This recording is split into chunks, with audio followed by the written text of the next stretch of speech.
Delaware supreme Court টেসলার বিতর্কিত বেতন প্যাকেজ পুনর্বহাল করায় বিশ্বের প্রথম $700 বিলিয়ন বেশি সম্পদের মালিক হয়েছেন ইলন মাস্ক।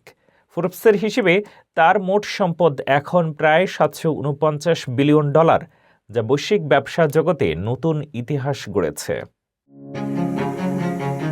বিশ্বের ইতিহাসে প্রথম ব্যক্তি হিসেবে $700 বিলিয়ন বেশি সম্পদের মালিক হলেন উদ্যোক্তা ও প্রযুক্তি ধনকুবের ইলন মাস্ক।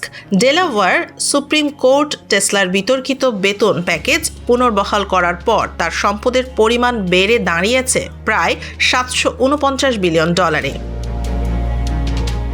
বার্তা সংস্থা রয়টার্স জানায়, শুক্রবার আদালত টেসলার শেয়ার অপশন ভিত্তিক $139 বিলিয়ন পারিশ্রমিক প্যাকেজ পুনরায় অনুমোদন দেয়, যা গত বছর একটি নিম্ন আদালত বাতিল করেছিল।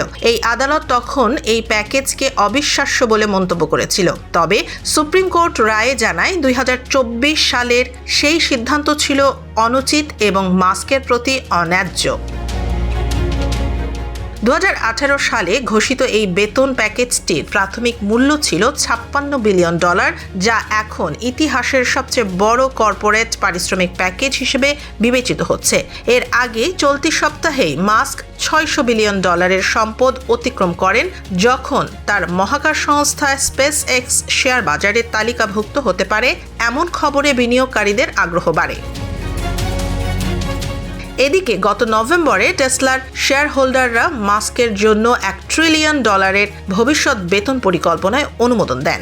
বর্তমানে তার সম্পদ গুগলের সহ প্রতিষ্ঠাতা ল্যারি পেজ এর তুলনায় প্রায় $500 বিলিয়ন বেশি, যা তাকে বিশ্বের শীর্ষ ধনী হিসেবে আরও শক্ত অবস্থানে নিয়ে গেছে।